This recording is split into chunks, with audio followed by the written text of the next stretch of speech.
Ramp क्या है? Generally तो रैंप उसको बोलते हैं कि अपन कोई भी एक चढ़ने वाला हिस्सा होता है जिसपे अपन रैंप पे चढ़ते हैं। तो इसका नाम रैंप क्यों रखा गया? क्योंकि हमको ऊपर चढ़ना है या ले जाना है।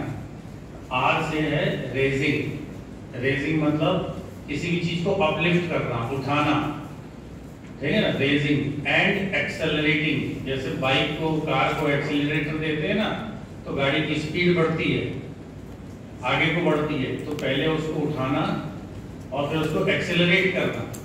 तो रेजिंग एंड एक्सेलरेटिंग व्हाट?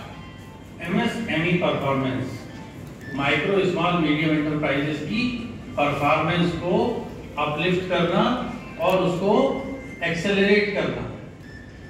आपको बात समझ में आई? आज हमारा डिपार्टमेंट किस चीज के लिए काम करता है? एमएसएमई के लिए काम करता है कि नहीं? दिस इज द स्कीम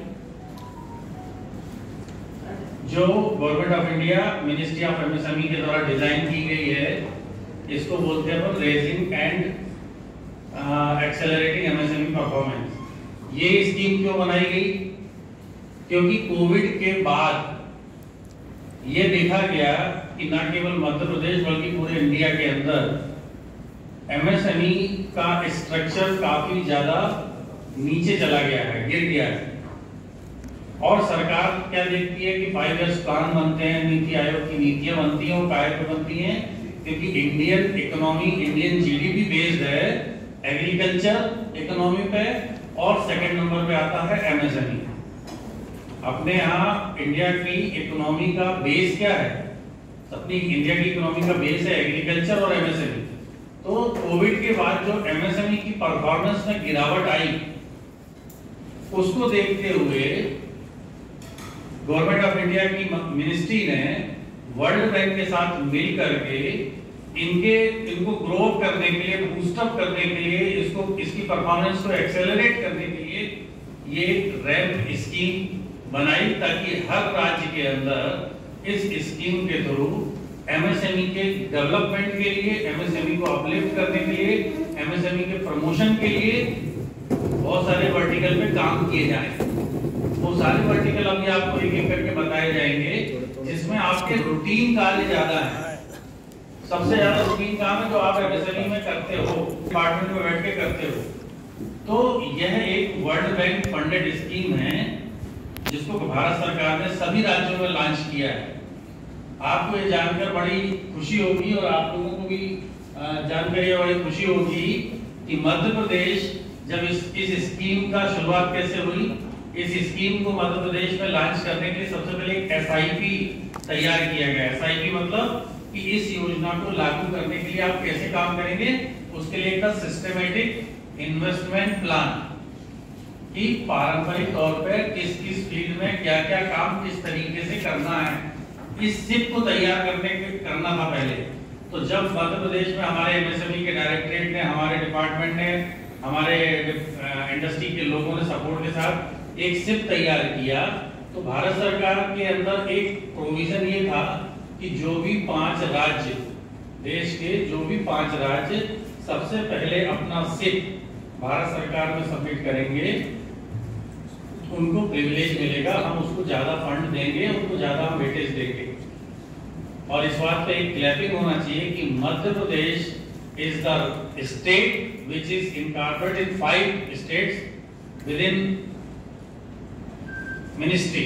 हम 5 स्टेट में, हम मध्य प्रदेश में भी शामिल था, और हमारा सिप जो है भारत सरकार को फर्स्ट 5 स्टेट में शामिल हुआ, जिसका एप्रिसिएशन पुराने हमारे सेक्रेटरी नरहरी साहब ने, गवर्नमेंट ऑफ इंडिया के जॉइंट सेक्रेटरीज ने और मिनिस्टर्स ने भी किया। बधाइयां दी कि आप लोगों ने बहुत मेहनत करी और पहले 5 स्टेट में मध्य प्रदेश आ सका।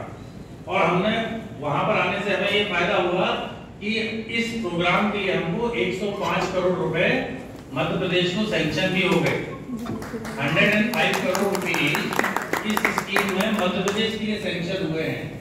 और ये 105 करोड़ रुपए एमएसएमई की डेवलपमेंट ग्रोथ के लिए हमें आने वाले 3 सालों में खर्च करने हैं।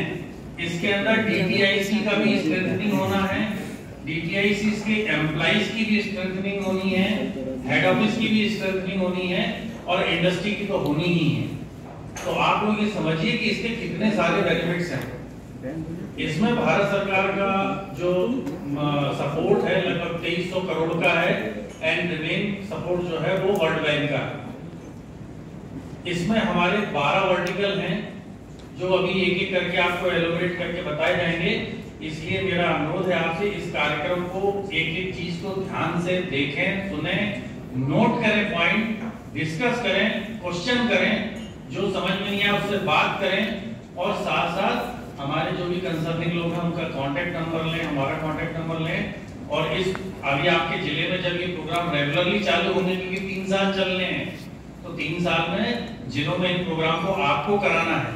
इसीलिए सबसे पहले हमने ये केवल डीटीआईसी की एक अवेयरनेस प्रोग्राम रखा है, और अभी हमने पहला प्रोग्राम भोपाल में रखा, तो भोपाल और नर्मदापुर संभाग को किया हमने। दूसरा प्रोग्राम हमने इंदौर में रखा, उज्जैन और इंदौर संभाग को किया हमने। तीसरा प्रोग्राम आज हम जबलपुर में कर रहे हैं, जिसमें रीवा संभाग, शहडोल संभाग, जबलपुर संभाग और सागर संभाग 4 है। इन चारों के जिला व्यापार उद्योग केंद्र के अधिकारियों को ये सब चीजें हम डिटेल में समझा रहे, बता रहे हैं, ताकि आने वाले 3 सालों तक रैंप के अंदर सारे प्रोग्राम निर्बाध तरीके से और सुचारू तरीके से आप लोग निष्पादित करने में सपोर्ट करें, सहयोग करें। क्योंकि आप लोगों को सबको पता होगा कि डायरेक्टरेट से लेटर इशू हुए हैं 2 मिले हैं सबको, सबको मिले कि नहीं मिले, किसी को पता है लेटर का? तो सभी महाप्रबंधकों से मेरा अनुरोध है कि वो तो खुद नोडल हैं ही, वो डिस्ट्रिक्ट कोऑर्डिनेटर हैं इस प्रोग्राम में, लेकिन अपने नीचे वो अपने जिले में किसी भी एक सहायक प्रबंधक या एडीआई लेवल के आदमी को वो नोडल या एक रैंप का एक कोऑर्डिनेटर जरूर नियुक्त कर दें, ताकि फील्ड में काम करने के लिए कोई आदमी तैयार रहे। तो ये एक बहुत महत्वाकांक्षी महत्वपूर्ण योजना है, क्योंकि इस योजना के तहत पूरा एमएसएमई को कैसे हमको एमएसएमई के लिए काम करने हैं, फील्ड में क्या काम करने हैं, और ये सारे काम डिपार्टमेंट से रिलेटेड हैं। और इन कामों को अगर आप अच्छे से समझ पाएंगे, करेंगे, तो आप अपनी परफॉर्मेंस को भी शोकेस कर पाएंगे, अपने डीटीआईसी की भी परफॉर्मेंस को शोकेस कर पाएंगे, और आप अपने जो अधिकारी हैं उनको भी आप सेटिस्फाइड कर पाएंगे कि हाँ, हम लोगों ने क्या कुछ काम किया। So let's start from the presentation. धन्यवाद सर।